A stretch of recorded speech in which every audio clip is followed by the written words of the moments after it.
What's up, everyone? I just wanted to take a second and let you know how much I appreciate all of our listeners and supporters of the podcast. If you enjoy the content, I'd greatly appreciate it if you could take a second to like, subscribe, share, and review our podcast. It really helps us out in ranking to get the word out about the industry. Now here's a brand new episode of All Wrapped Up. Oh man, I'm all about the tools. I never get sick of getting new tools. And the first thing anybody that I ever meet will notice is I always ask if I can dig through the tool bag. I want to see what you got, and if you got a cool tool that I don't have, I want it.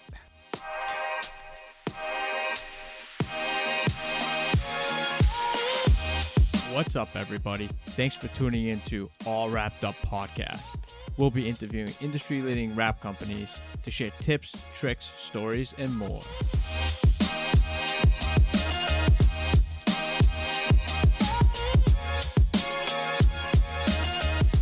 Perfect. So we'll go live now. So we have Blake Madison from Remix Wraps. What's going on, Blake? Hey Jeff, thanks for having me on the podcast. Yeah, no worries. Thanks for coming on.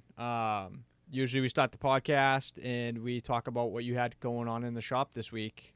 What type of projects you got going on? This week I'm just working my way through a big fleet of vans. Nice. Commercial work, which is great. I love that. Commercial work's it's where the money's at, right? Absolutely. Cool. Are you doing full wraps, partial wraps?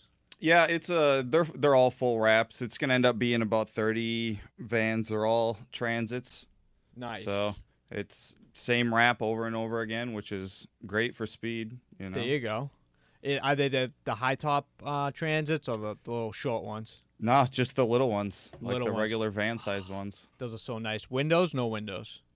Nope, no windows. Nice. I love no windows. Less cutting.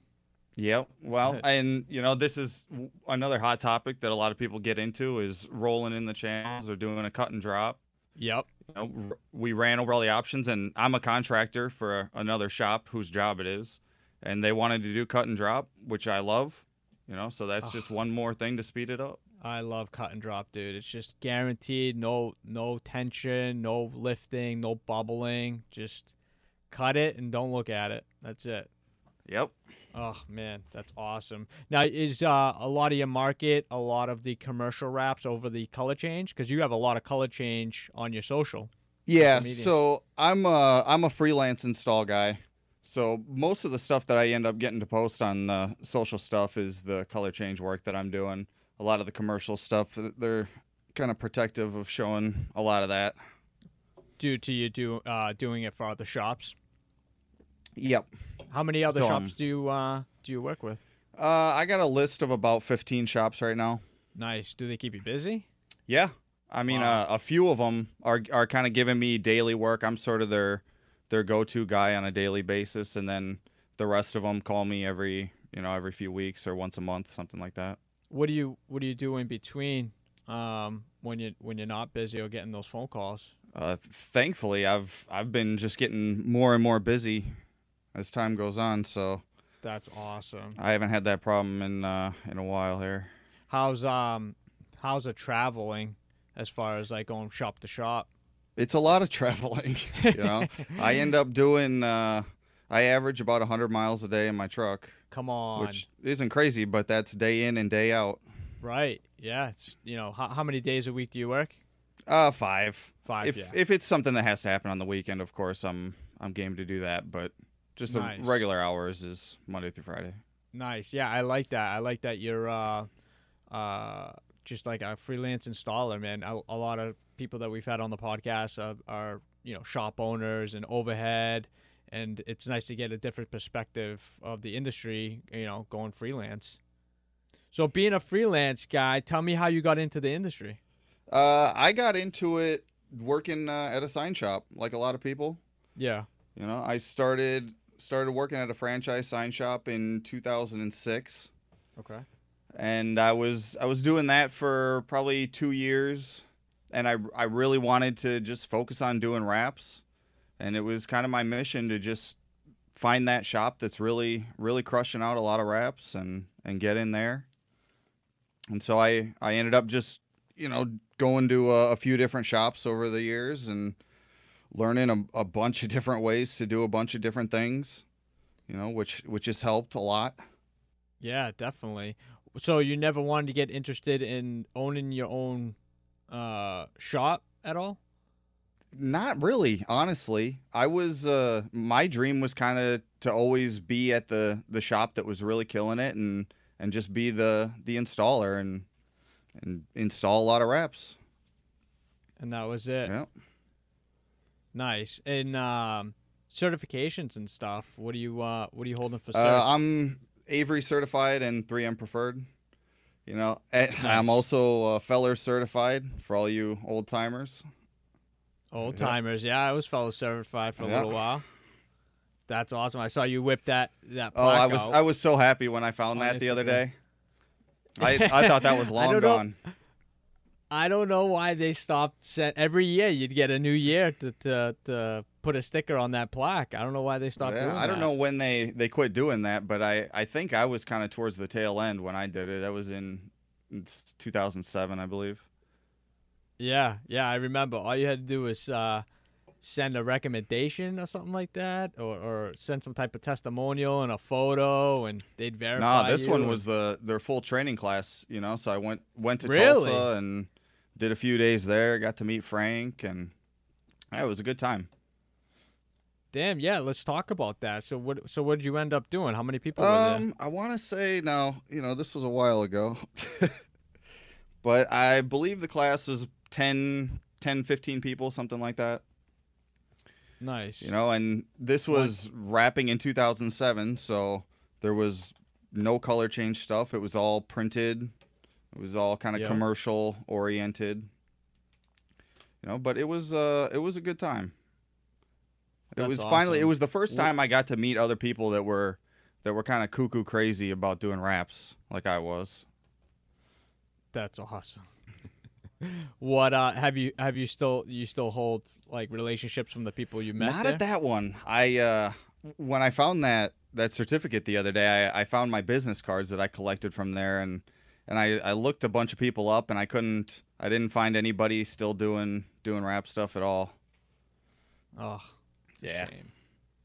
They're missing out. Yeah, it's a great time to be a rapper. It is now, now, man. But not maybe not back then, but now. At the time, definitely. It was obviously still a great field to be in, but it wasn't as promising as it's looking today. Yeah, definitely. Talk about let's talk about the training classes. You took 3M and Avery. Which one out of the two did you like better? I like them both. They were both different in their own ways. The Avery one was certainly more focused on doing the color change stuff. That was the class I took, was their 2-day color change course and the certification program. And the 3M one is more of a general commercial graphic based thing. So you're doing all sorts of different stuff. You're doing walls and corrugated trailers and textured and floors. And the Avery one, you're just doing straight vehicle stuff. Right. Did you have to do that HHR front bumper? Talk about that, man. That's like I see people post that picture up, and it's a big accomplishment, as stupid as it sounds, but that bumper is the hardest bumper to wrap. I believe it. I had never done one before going, and that was the one thing I was really kind of concerned about, but you get plenty of time to play around with the film there and to practice. So I probably did the front bumper probably 3 or 4 times before the test, and by the Did you do the training and then the test after, or did you go back? No, I did it all at the same time. So it was, I don't know, what is it, 3 days of training and then the next 2 days for testing. So I was fresh doing that HHR bumper. I had practiced it every day. That's crazy. Oh my God. Yeah, I just saw somebody post a picture recently about it. I forget who it was, and taking a video of it. It's like, yeah, it's not easy. That's for sure. No, definitely not. I've never had the pleasure of wrapping an HHR bumper, let alone an HHR. But definitely to me. I know body lines and I know the way that stuff lays. It's definitely not an easy task to. Well, I that. think at this point you probably don't have to worry about one coming in the shop. I know, right? Thank God they don't make those anymore. How do they still get those bumpers? My God, someone's got to like break it and be like, "Listen, we need a new bumper." They have the whole car in there. They have 2 full HHRs that they bought, and they just sit in there full time and get wrapped over and over and over again. That's crazy. They got to come up with another car that's, maybe equal or similar to that, but maybe not as crazy. Yeah, it's the HHR lines. certainly isn't as relevant at this point. Yeah. But I think the goal there was just do super challenging. They wanted a really hard final thing to throw into the test, and it works for that. It's a challenging test station. Definitely. Now, do they go through it and just make sure you don't have a wrinkle? Oh, yeah. And then discolor it. They take points off of that, right? And it was like that with both of them, the Avery and the 3M test. Any imperfection that you would pick out as a wrapper yourself is going to be a deduction. So a bubble, a wrinkle, a crease, they're nitpicking every little thing they can find. What did you have to pass with? Was it like a 70? 70 or better? It was definitely higher than that. I want to say it was Really? 80% was a final passing score. Wow. And you had to do the written test Yep. as well, correct? They just talk about films, what temperature to post heat, et cetera. Just et cetera. some pretty important detail stuff like that, and then a lot of more brand based film stuff. Which film would you use here and stuff like that. That's awesome. Now you guys were just only working with IJ 180, or did you guys do the 480? Yeah, at 3M they're really pushing the 480 right now, so it was a lot of that. But at their certification, you end up using almost every one of their films. That's awesome. That's one of the test stations you use 1080, and one is 480. The HHR front bumper is 380. And then on some of the corrugated stuff, you do the electro cut film, which is just a cut vinyl film, no aerograss. Yeah, definitely. Now, talk to me about the life of a traveling rapper as yourself. The life of a traveling rapper. What's your setup like in your truck? Well, it's basically just almost all the gear I have thrown into the back of my truck. That's it. No special cases, things like that. To throw all your stuff I need to, in, but not yet. I've been thinking about how I want to do that, and I got some ideas yet, but I haven't done anything yet. I've been busy actually working, which is good. Definitely. Definitely be nice for someone to come up with a nice case that holds your almost like a gun case. Sure. You know what I mean? That's cut out with like squeegee. A separate squeegee holder, knife holder. Do you use what do you use for heat? You use a heat gun or do you use a torch? I use both depending on what the job is. I used to be, coming from a commercial rap background, I was all about the torch all the time. Yeah. And as time goes on, I'm finding that I use the heat gun more and more. I'm funny that you say that. So I was looking through your Instagram. Talk about that crazy heat gun you have with the temperature gauge on it. The Steinel. Yeah, dude. Yeah, and it's that thing for doing post heating. It doesn't get better than that. That's so convenient. It's 2-in-1. You don't have to have the the thermal heater in one hand with the torch or heat gun in the other. This is it just sits right on top. Yeah. I mean, so many times doing it the old way with the gun in one hand and then your temp gun in the other. Right. You don't know what to look at. You're looking at the vehicle, you're looking at the temp gun, you're looking at where you're pointing the heat. It's just a mess. With this Steinel, with the IR gun on the top, you just stare at the screen.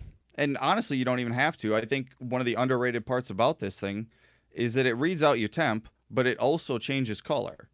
So when it's too cold, the screen's illuminating blue. And then when you're in the correct temp range, it's green. And then if you get too hot, it turns red and it starts beeping at you. That's incredible. So does it have a temperature gauge? kind of on it to where you can get it to the max, and then it will just tell you you're at your max? Yeah, so basically you just punch in what your desired temperature is, and then Yep. you can set what range it'll go past. So give it like a 10% variable off of that, and that'll be the range that the green screen is on. That's awesome. What does something like that cost? The would that run you? gun, the whole setup ends up being about $300. Holy shit. Yeah. That's an expensive one, and using those old what are they, Wrangler, what are those yellow ones? Those cheap heat guns. You Oh, can buy, like, Home Wagner. Wagner, Yeah. yes. Yeah. Those ones are getting tossed around, thrown, smashed on the ground. This Yep. thing, you probably cannot let this thing go. No, it comes with its own nice case and everything. So I've been trying to take care of it and treat it nice, but it looks awfully beat up already. I'll tell you that. That's crazy. I know they have the mag straps. You can kind of mag strap that on and stick it on the car. Yeah. That's a really cool product to have. If you want to hold something up and not have to put it down, reach down and grab it. What other tech tools you got in your goodie box for Wrap Tools? Oh man, I'm all about the tools. I never get sick of getting new tools. And the first thing anybody that I ever meet will notice is I always ask if I can dig through their tool bag. I want to see what you got, and if you got a cool tool that I don't have, I want it. That's awesome. Where are you buying most of your tools from? All sorts of places, anywhere, honestly.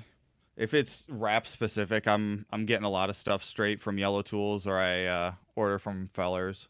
Nice. Ernie's such a great guy. He's actually going to be on the podcast soon, talking Good. about a lot of Yellow Tools and a lot of cool stuff he's got going on. Yeah, big shout out to Ernie. He is a nice guy. He's helped me out on a couple different occasions. That's awesome. Which squeegee do you like from Yellow Tool? The Use the Yellow most Tools, the green one, the most flexible one. Yep, That's my go-to everyday wrapping squeegee. that's awesome. Is that the one that has a 30-degree on it, or No, just a regular flat squeegee? I have a couple of those too, but I just go for the regular one. Yeah, that's awesome. Yeah, I love their products, man. I was a huge Geek Wrap guy for a little while, just because maybe it was a hot fad for a little while with the felt, the Teflon with the felt side, the black ones, and they came out with the orange ones for a little bit for like the chromes. Yeah, you got to remember too. I don't know if I'd say it was a fad so much as they were kind of the first ones selling or actual upgraded squeegee of any kind that I can recall. Before that, it was doing it yourself as far as buffers. It was Right. Velcro, or is that the glass tape, or for a while I used to wrap a microfiber from the printers. I would wrap one of those around the edge, and you're right. When the Geek Wraps one came out, I was using that a lot too. Yeah, super expensive though, man. Yeah, Like, they're very expensive, and honestly, I $15. I prefer using a thinner buffer now, using monkey strips. The monkey strips, yeah, monkey strips are real good. I'm actually getting a couple packages of the monkey strips, the banana ones. Yeah, the banana buffers. Yeah, I love those too. We're getting a couple of those in, and I could probably announce this now because by the time we get this rolling, we're going to be doing a 1K giveaway. Huge package, huge. You want to talk about tools? You definitely want to be getting in on this. That's 1,000 buffers you're giving away, dude. I don't know how many. it. I don't know how many buffers they're sending, but I'll tell you right now, we're getting Wrap Glove is donating some gloves, and possibly their case that they have. Ooh, that case is really nice. Right? It's going to be I want one of incredible. those. Yellow Tool, I just got an email today from Yellow Tool. They're sending over a lot of tools. Like, I was really not expecting. Ernie's been very generous in donating a lot of tools for this, and I appreciate. Shout out to Ernie. Great guy. Thank you so much for sending that stuff out. You're going to like it. And then we got some gear, some shirts and stuff from different companies, from Wrap Gear as well as Wrap Life. Very we got cool. some gear and stuff. And then we got some mag straps and a couple other, little things we could stick in that box. You know what I mean? It's going to be a great giveaway. Sounds like you got quite the list going already. Oh my God. That's awesome. Everyone's going to want to be getting in on this for sure. But you got these crazy tools, like these dentistry tools you got going on. Yep. Talk to me about those things. Where are you getting those things? Japan? Yeah, I didn't. Another rapper I know hooked me up with all those. Dude. You know, and he goes to Japan and he hooked me up with those, and I've been using the one a lot lately, actually.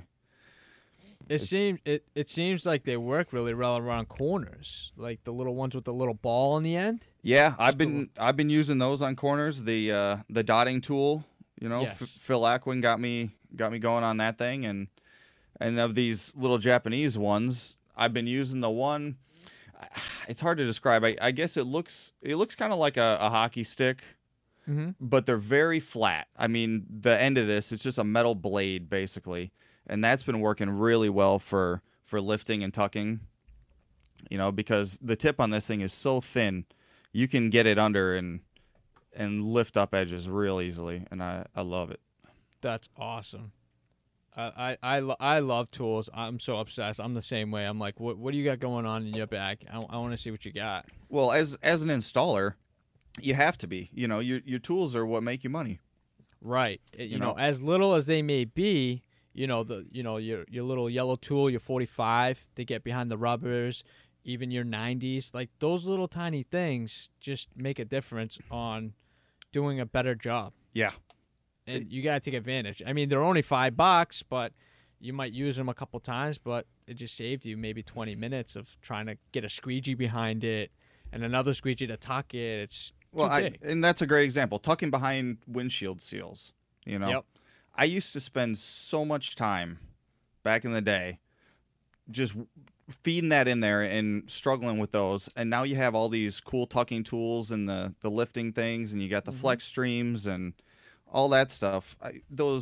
You could buy a $15 flex stream set, and that could save you 20 minutes on that one job Easily. Geez, you do 2 or 3 of those and it paid for itself right there.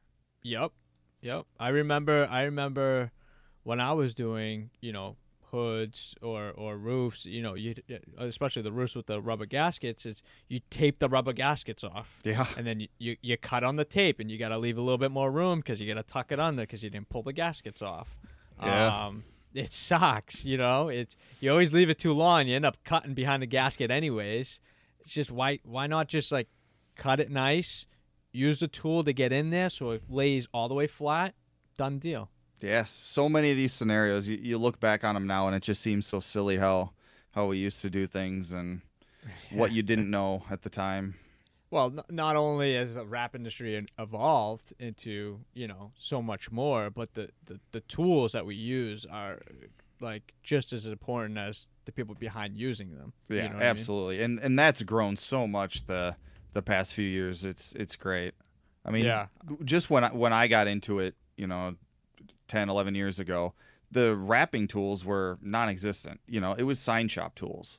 Right. Whatever you might have in the sign shop is what you have. Yep. You use the generic gold 3M squeegee. Yep. You put the Teflon on it, like old school, and that would be your wrapping tool. You know what I mean? Yep.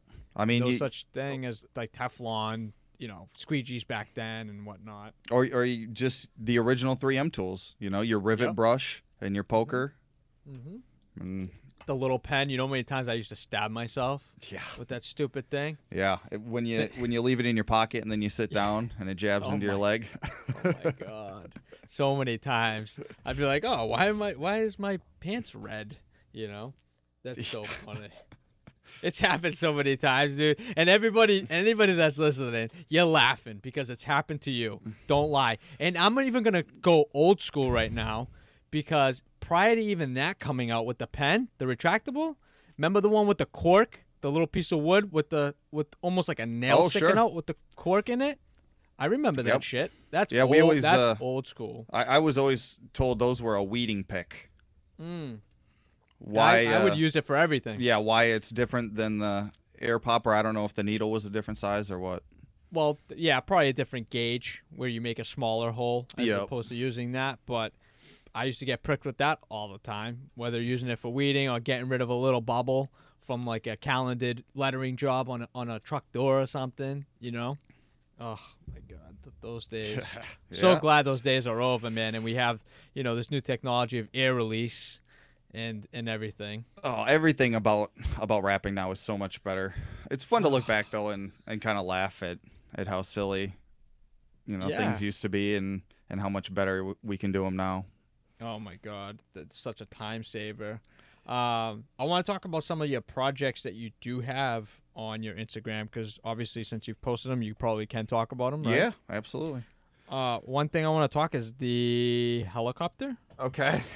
Man, that's a crazy job. That was just quick and easy, just replacing some lettering on it. So I snapped a picture after I removed it and before I installed the new stuff. Did you have to use like any particular type of vinyl for that? Because I know like, as far as like airplanes and stuff, they usually get technical with using specific things or materials. Yeah, that was just your regular 3M 220, I assume. I don't know. I didn't make the stuff, so it's hard to say exactly what it was, but it was a 3M product. I know that. That's cool. How often, you're talking about that, how often do you get involved with installs as far as how deep do you get into how you want it profiled, or you kind of just go in, they tell you, hey, we got a van wrap, just show up on this day, we'll have it printed. I try to get involved. A lot of times, a lot of the shops that I work for are sign shops, or they're generally not places that are cranking out tons of wraps. So, yeah, they have a lot of questions to begin with, and I love trying to steer them in the right direction and make sure everything's going to work out. Yeah, so you kind of get as much as involved as you possibly can as far as profiling. If I can, because it's going to make my job easier down the road too, So I'll invest a few hours up front working with them on a job before I end up actually doing the install, and, it helps everybody. Yeah, I mean, especially with like a van or even the transit. You get in those 30 transits, right? So let's just say, you have the 30, someone's printing them. Excuse me. They're coming in, you're cranking them out. How do you have that one profiled? Do you have it profiled vertically, so you get a couple panels, or do you have it horizontally, where it's one big panel and then you're just capping the bottom? Yeah, this is all vertical panels. Ugh. Okay. Yep. How long is it taking you to do one? I'm doing the full thing in about 12 hours. Damn. So I usually do it in 2 days. Have you done one horizontally yet? I have in the past, not on this specific job, but depending on who's printing it, I might push for that. Yeah. Yeah, it depends. And like everybody says, it depends on how good your laminator is. Yeah. Well, I mean, there's a lot of factors, right? It depends on what film it is too. That's a huge variable. Yeah. What are you wrapping this in? 3M, Avery? These are all 180. 180. Let me scroll through here real quick. Look at some other jobs. I mean, your truck's super sick. Did you end up designing that? No, I don't. I don't do any design, so I found someone that actually knows what they're doing and let them handle it. Was it someone local to you? No, this is Alex Yusupov in Russia. Oh, wow. Yeah. That's cool. Yeah, he did the design on Phil Aquin's truck, and I was asking him about it, and he said, yeah, hit him up. He's a good guy, knows what he's doing. That's awesome. And you just had someone locally just print it out and you installed it. Yep. That's awesome. Yep. Yeah, that's a super cool design. It looks kind of distressed, you know what I mean? Cool colors. Which kind of seems to be the hot thing this past year. I don't know if I'm behind the curve on that or not, but the weathered look is certainly hot right now. Yeah, I think Scott put that on the map a lot with a lot of his designs. Scott Keppel. Definitely. His weathered stuff, his rust designs. I mean, he's definitely got that down to a science. Yeah, for sure. It's just unbelievable. Like the technology. Just think of somebody airbrushing that. How many hours they would have in airbrushing that nonsense. You know what I mean? And thousands of dollars you'd waste on, clear coats and airbrush. Oh my God, I could not. I think you'd have a hard time just finding somebody to sign up for this job, painting it. Definitely, You know? you definitely pay through the nose for Oh, sure. absolutely. There's probably very few people that could, pull that type of design off. But yeah, you definitely pay through the nose for sure. What was the hottest wrap you've had to install? You think? The hardest wrap. Probably some of the race cars that I've done in the past. Yeah, what Probably type the of race hardest.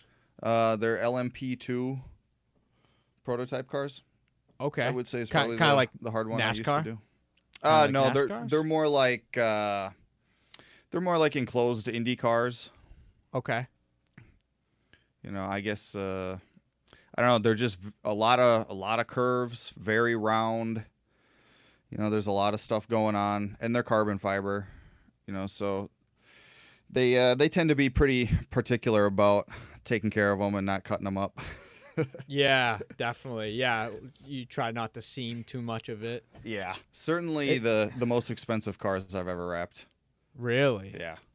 And these things getting banged up at all, or are they just, Oh these yeah, they races? usually go out and get demolished.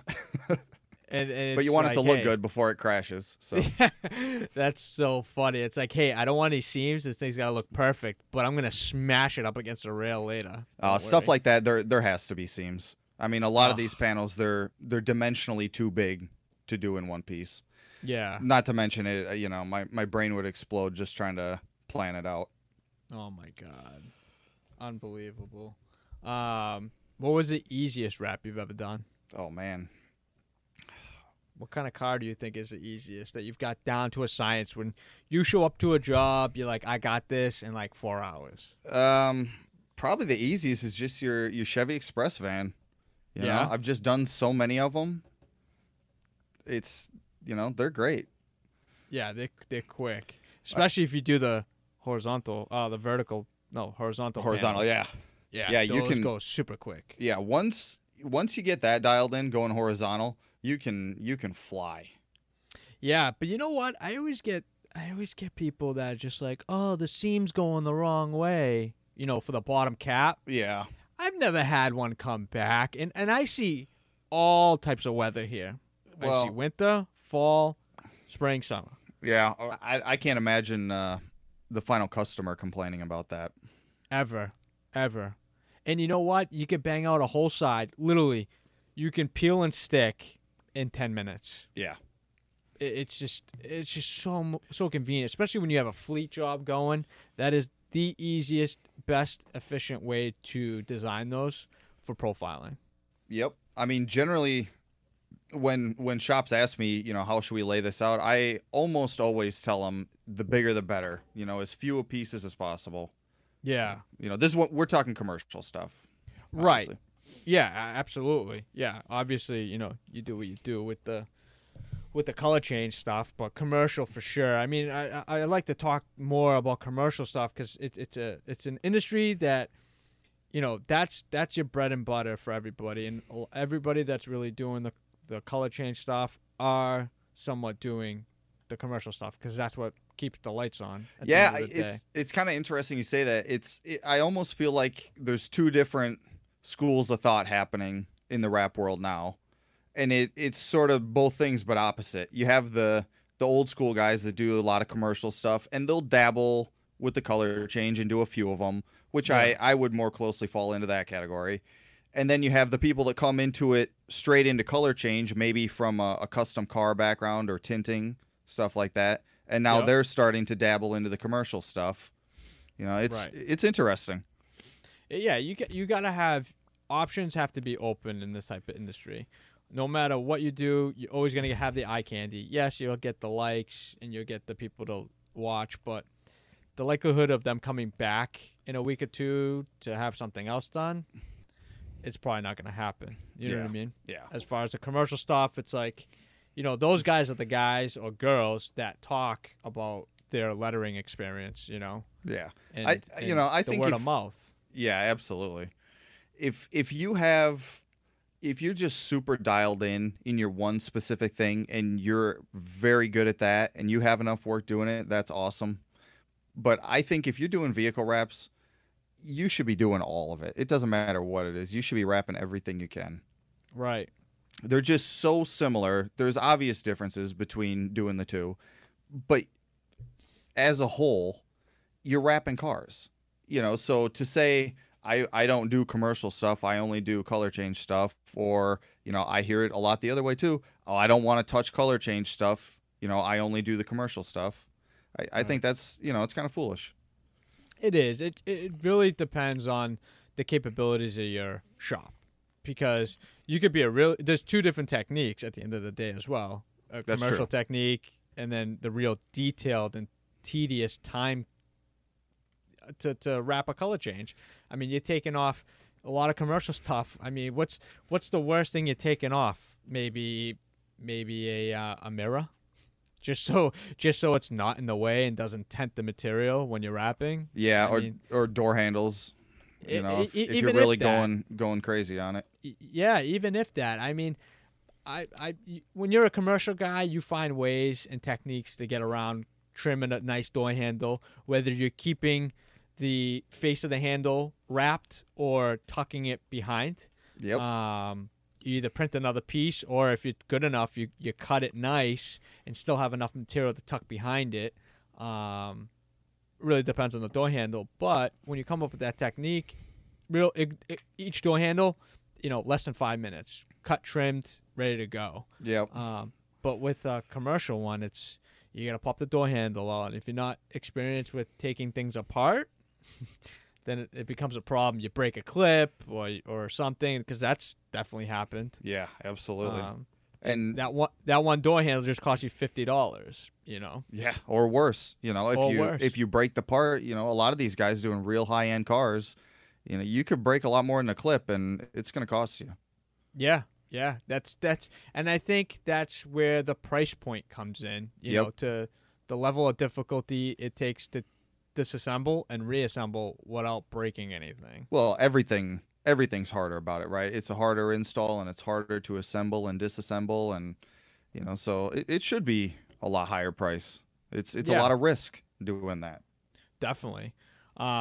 Speaking of pricing and stuff, as far as like your industry and where you're at in your demographic, price point as far as installs, how do you usually price out your jobs? I try and do it square footage.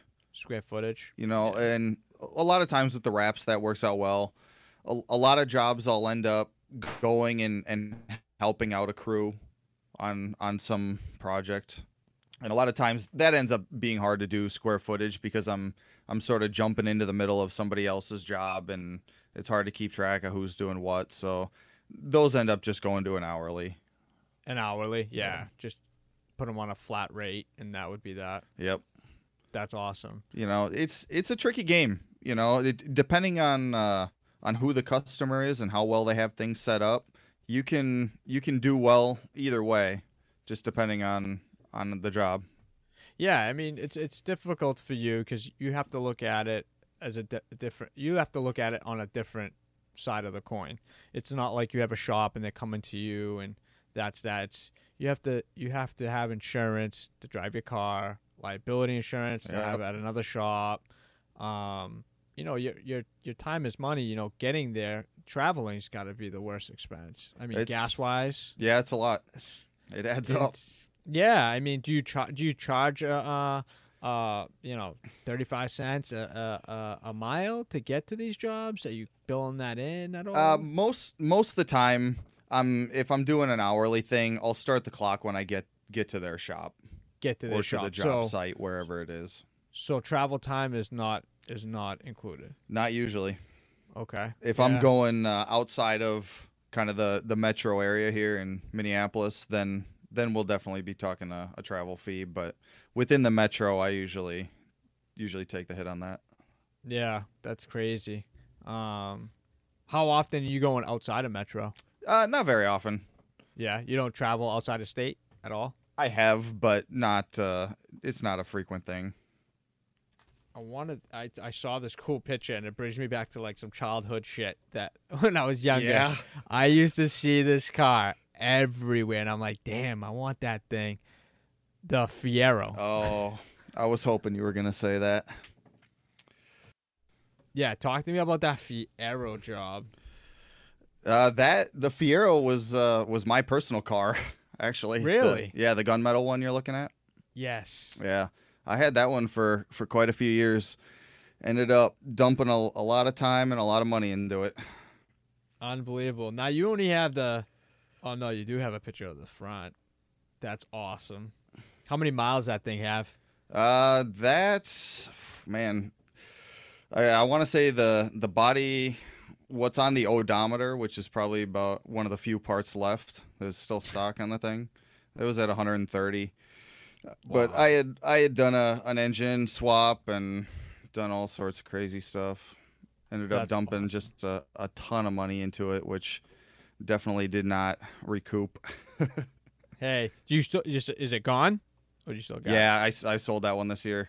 it? Oh, what a gem. I figured I got too much stuff, and going out on my own, I started unloading stuff, Yeah. freeing Better up some money. investment.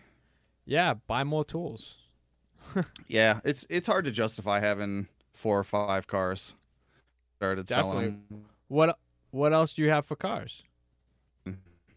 I got well at the time here I had the Fiero and I had a Plymouth Duster and I had a Jeep. I still got that Jeep laying around. I got a Pontiac G8, which is in a lot of my pictures. Yeah. That's kind of my flip flop Yep. paint. So What that's color is that? my daily driver now. That's Roaring Thunder, Avery Dennison. Ooh, love your plate. People always ask me what color it is. I usually go with blue, purple, orange. Yeah, it's almost like a hint of gold. That's a really nice color. Yeah, if you get the light just right and the orange starts popping out, it looks killer. Yeah, how long did it take you to wrap that? I've done that G8 two or 2.5 times. I've wrapped it now, and so it's down to 3 days. And that's kind of a leisurely 3 days. That's not going crazy. Yeah. Now, do you have your own little, garage that you can work out of, or you gotta? Yeah, I'm Go doing that out of the shop at my house. I got a 4-car garage at home. Nice. Yeah. So even if you wanted to do something at home, you can make that work. Yeah, I'll do some of the custom stuff at home. That's awesome. Have you done anything in Chrome? I haven't. No, I mean I've just played around with stuff. I've never done an actual job in it though. And, Really? I'd love the challenge, but I'm not too terribly upset at the same time. Yeah. Someone else could deal with it, right? I mean, that's everything about that's tough. It's a tough sell, and I'm It is a sure it's tough going to be a sell. tough customer. Yeah, they're gonna be looking at everything, but if done correctly, I mean, it could, propel you to like the next level. Like That's true. That's definitely where you want to be. You don't want to be complacent. You want definitely, maximize your skills and get to be a better rapper with using different mediums. Yeah. You know what I mean? Yeah, if it came up, I would certainly take it on. But I don't recall seeing a chrome car in the Twin Cities here ever. It's not a super big market for doing the color change stuff. They're Yeah. certainly out here, but not like Miami or LA or anything like that. Right. Yeah, we probably have similar demographics here. I mean, there's a couple custom high-end shops that pick up that do wheels and audio stuff that just offer the wraps, Yep. and they just have a guy come in and pick a color. Okay, cool. Come pick it up in 3 days. Yep. Which is cool. You can see a lot of the high-end stuff, but there isn't too much of a market here in the Boston area for that. Which isn't a bad thing either. When we have all these other markets starting to branch out and get into trying to do the color change wraps, I think a lot of people get worried about that stuff, but it can actually come to your benefit because I have, tint shops that I'll go and Yeah. do stuff for. A lot of these places, they want to sell the job, but they know deep down they probably don't have the capabilities to pull it off. So Yeah. they're gonna farm it out to whoever's in their area that knows what they're doing. Yeah. So that can help a lot of shops. Definitely outsourcing. Why have somebody on the books when you can just pay them per job? You know, Then that's it- kind then of what I live on. Yeah. Then it's something you got to uphold, having somebody on the books. You know Yeah. what I mean? You know, Got to look for that next job, etc. The big thing I try and do is just I want to be here to help everybody. You know, it's competition's a weird thing, and we're all doing the same thing. Technically, we are all competing, you know, Mhm. but it works so much better to be friends with everybody and to try and help each other out. And you find that it benefits everyone equally. You know, Definitely. it helping out my competitor isn't taking anything out of my pocket. It's putting something in there that wasn't before. Right. You know what That's I mean? a good way to look at it. Totally agree with you on that. Well, as far as like competition and marketplace where you're at, is there other installers around you? Yeah, there's a few. There's a few Yeah. solo guys. There's a lot of print shops and sign shops. What It's a healthy market for doing graphics for sure. That's awesome. What are you doing for marketing and stuff as far as getting new clients? I've done it the old school way, you know, just Word hit of the mouth? streets. Oh, I just show up and talk to people and shake hands and tell them who I am and what I do, and that seems to work out the best, honestly. Awesome. How often are you doing that? I haven't been doing that in a while. Really? Yeah, thankfully. Yeah, right. I mean, you're busy making money for sure. If I have a down day, you know, or if I'm in the neighborhood somewhere where a shop I've never been to, I'll swing in and say hi. But there's not a lot of those around here that are left. Really? I've talked to almost everybody. That's awesome. Yeah. Drop the card. Yep. That's awesome. And it works out. You know, a lot of places they have full-time installers and have a lot of them. You know, they don't want to outsource the install, which I totally understand. But Right. just going in and saying hi, here's who I am. That got me a good out-of-state job doing 3 vehicles. You There know, you go. they got the call and they said, yeah, we don't want to go out of state to do it, but call Blake, he might want to. That's cool. Yeah. That was a nice little feed. Now, with something like that, my mentality would be, maybe I'll give him a little gift card, for the business, and just give him a little handout to be like, thanks for, giving me that referral, whether it be like a $100 gift card at like a restaurant or whatever they wanted to do. Do you think that way out of the box to kind of give them something where it's like, hey, thank you and I appreciate you, and then hopefully that will in turn into like a better relationship down the road? Well, gratitude is huge, right? Yeah. At the very least, send them an email and say thank you. You know, Right. I took the job. It worked out great. Thanks for the heads up. You know, that's at the very least. If it's a really Definitely. healthy job and you want to take them out to dinner, that's certainly not gonna hurt things. Yeah. I always try to think outside the box with things like that, especially for a lot of my dealership accounts. With the sales guys, I build a relationship with the sales guys. Yep. And tell them, feed me work and I'll feed you. You know what I mean? Whatever the case may be, take you out to lunch, give you a gift card, take your wife out. Just remember when you sell that commercial vehicle, keep me in mind. Later on for the install or a new design or whatever the case may be. I've gotten plenty of brand new clients that had existing lettering guys, doing their jobs, but because my sales guy like really vouched for me, and saying, good guy, fresh new design. They're doing these wraps now. Get your business out there, and sells it for me. I really don't have to do much. And Yep. That great. little bit of gratitude at the end goes a long ways. Yep. You know, nobody wants to do business with somebody they don't like. You know, Mhm. that's basically what it comes down to, I think. Absolutely. You know, so Absolutely. if you're friendly with everybody and you want to help and you're grateful, that's about all it takes. Yep. A lot of the guys in your area pretty friendly. Yeah. Like your competition and whatnot. Well, I Everyone's think cool in with each other. just the rap world in general, I've never met another rapper that wasn't cool. You know, Yeah. everybody has been super nice to me and super cool. And since I've gone out on my own, I've sent out a lot of emails, and I've talked to a lot of the big guys in the industry, and everybody has been nothing but great. Everybody Yeah. bends over backwards to help and to answer any questions. And if you're thinking about talking to somebody in the industry, nobody is too big, Mm-hmm. you know. And I mean, the top guys you can think of, nobody has been too big to talk to me or answer what I think could be, you know, silly questions, you know, anything like that. Everybody's super helpful. Yeah, yeah. Everyone's super humble too, and I try to like relay that to everybody because, you know, some people might, you know, newbies or whatnot that may think that's a silly question or whatever the case may be, and they're afraid to send an email or a DM or whatever the case may be, and usually within a couple hours you get a response back. I mean, they might be busy, but they're pretty good on getting back to you, and you know, they put their pants on just like you do in the morning. Yep. And everybody's super humble. You know, that's a good point. A lot of these people, you know, if you're trying to talk to somebody above you and get advice, chances are they are pretty busy, you know, so Right.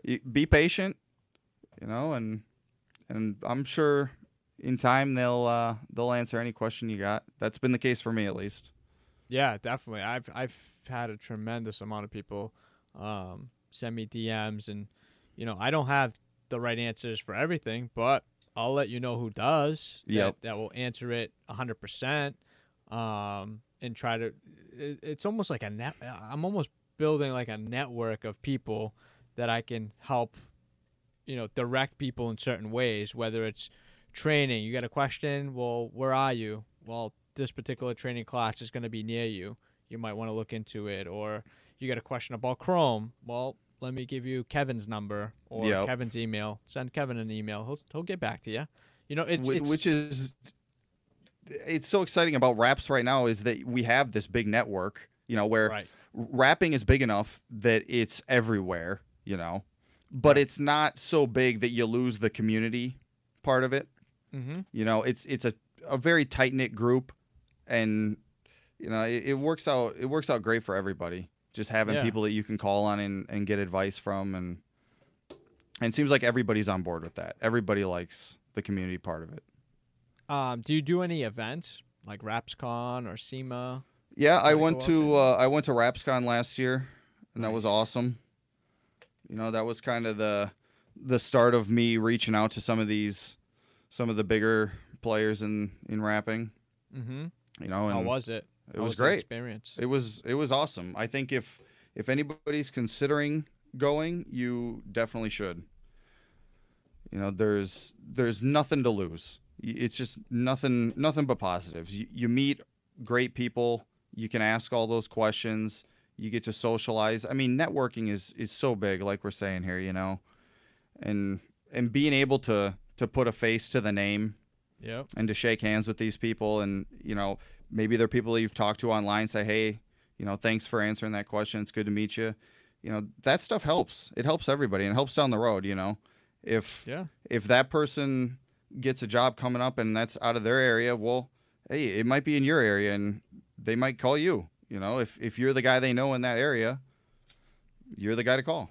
Right. Exactly. Because you never know. Because raps can be done anywhere. You Yeah. know? And if for some reason they get a call, you know, out of their town or out of their state, and they have a network of people that they can trust and rely on to do that install, you might be getting a phone call. And You know. where do you meet these people?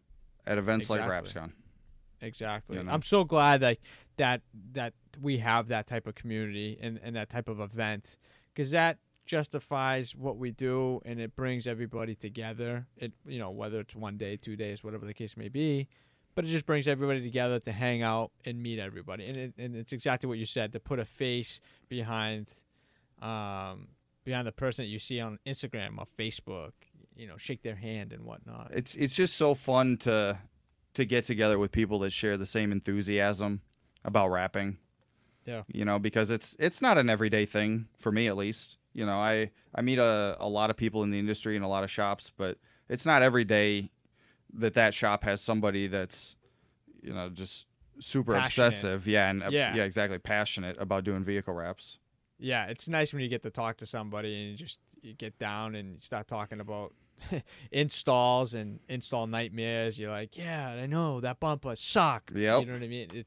It's so cool to relate with things like that, and that's why I love this type of podcast. It's just people all over the world are listening to it, and they can relate to certain scenarios or or situations, whatever the case may be. And Well, it's nice because you think, okay, maybe I'm not crazy, yeah, or maybe all these people are crazy just like I am, right? yeah, we're all on the same level. That's too funny. Oh, Blake, man, this is awesome. Is there anything else you want to touch on, brother? Ooh, I don't think so. I mean, if anybody wants to talk to me for any reason, please reach out, send me a message, or call me. Yeah, definitely. My info is everywhere. Everything's Remix Raps. So it's tell everybody where they can find you, social media wise, website, anything. kind of Instagram's the big one, I think, for most everybody at this point, and that's Remix Raps, and my website's remixraps.com. Nice, perfect, Blake. Absolute pleasure talking to you, brother. I love what you're doing, and coming from a mobile installer's point of view. I mean, we talked about a lot of great stuff. So anybody that's looking to be mobile or in the industry to have any questions about being mobile, definitely talk to Blake. Well, I'll certainly try. Yeah, definitely. Awesome. Blake, it's been an absolute pleasure. Again, thank you so much for taking the time out to talk to me a little bit on the podcast. Cool, Jeff. I appreciate it. Thank you, too. I want to thank Blake for taking the time out of his day to talk to us a little bit on the podcast. Hey, what's up, everyone? Hope you enjoyed this episode of the All Wrapped Up podcast. If you liked our content, hit that like button and review. And to stay up to date with future episodes, hit that subscribe button. Till next time, that's a wrap.